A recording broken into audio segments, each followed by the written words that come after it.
बाबूजी, बहुत दिन के बाद रउआ सब के बीच में हम ऐसा गाना भेजत बानी। मोरे राजा मोरे राजा मोरे राजा मोरे राजा या हमारे राजा जी दिन में ना बोले फिर किया निरम गड़िया कोरे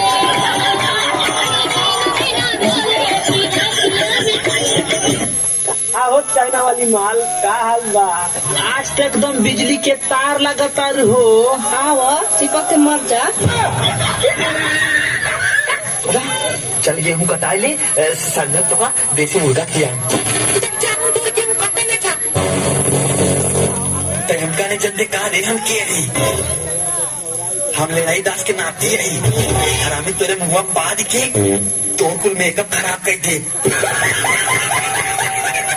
भलाई तोर हिम्बा चल के चुपचाप मार गेहूं काट दे मैं हरामी तो कम यहाँ से जाए न दे बंदूक लेके तन जाग जाए जितना गुंडा ही दिखा हम तोर गेहूं न काटा तो न काटा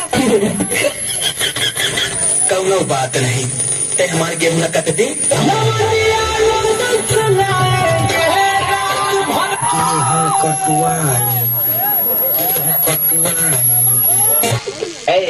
कहा एगो गीत गाओ ना।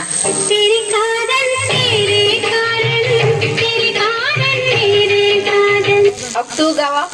और ना चेहरा पे निखार और ना सुंदर तोर बार कपड़ा में भरल खोबार तुम तो कितनी फूहर हो तुम कितनी फूहर हो तुम बहुत फूहर हो बहुत ज्यादा फूहर